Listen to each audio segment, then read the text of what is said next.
Why does Elden Ring Nightreign work? I can imagine this game took a lot of you by surprise when it was first announced, and probably confused you too. Why would FromSoft stick Battle Royale and roguelike mechanics into a Souls game? Are they trying to attract the casuals? Would it even be fun?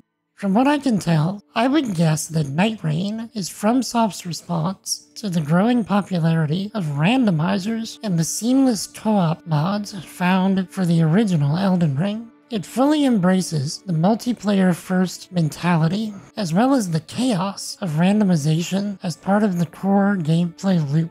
Each expedition drops you into the world as a unique character of your choice, and with only one goal: survive to defeat the Night Lord. How you do that is up to your team if you're playing online, or yourself if you decide to go alone, and the random encounters and equipment throughout the map. Depending on how you traverse the map, you can get better equipment, find more healing flasks or upgrade items, or fight mini-bosses that drop random equipment and passive buffs for you to choose from.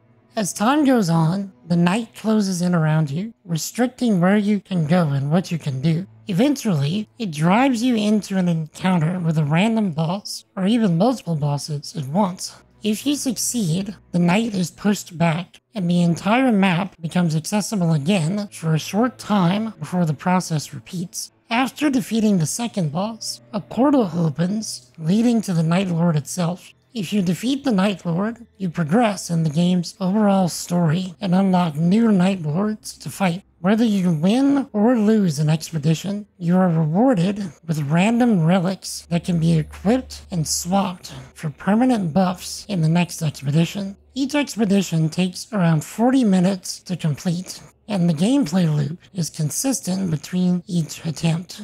For players like myself that have never played a randomizer up to this point, the randomness and chaos is a novel and refreshing experience.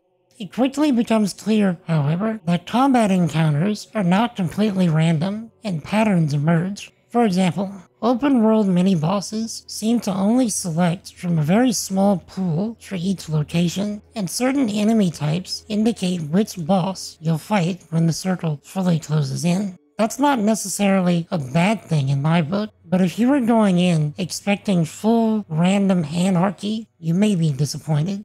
If you were concerned that the combat would be dumbed down to appeal to more casual players, you'll be glad to know that it's still complex and still hard. With that in mind, some adjustments were made to allow for a smoother experience, and new mechanics were added to increase combat's complexity. The main things I noticed were that dodge windows have been slightly increased, and stamina feels like it regenerates a little faster. I think that this was done in order to compensate for server latency in online expeditions, but I think it's a nice touch regardless because of how hectic encounters can be. As for new mechanics, you can now infinitely sprint across the map as long as you're not in combat, which eliminates the need for a mount. Sorry, Torrent. In addition, each character has two unique abilities that completely change how you approach different situations depending on your skill as a player. One is an ability that's intended to be used often, while the other is a slow-charging ultimate ability that can rock a boss's world if used correctly.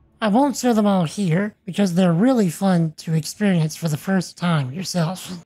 With all of that being said, Nightreign maintains Elden Ring's core philosophy of suffering through its entire experience, and I'm glad FromSoft hasn't shied away from it. You are still expected to struggle to learn the core mechanics and grow through the efforts of conflict. In other words, you are still expected to get good, and I love that. However, new elements of suffering have been added that are beyond your control and I think require addressing. First and foremost is the lack of communication tools such as voice or text chat. The only way to suggest coordination of any kind is to place a ping on the map or at your feet. This is fine if your team acknowledges your pings and follow along, but often pings go ignored or completely unused while everyone dashes this way and that, or just stands still waiting for someone to take charge. A conceptually simple solution would be to implement a series of predefined messages that say things like, "Follow me,"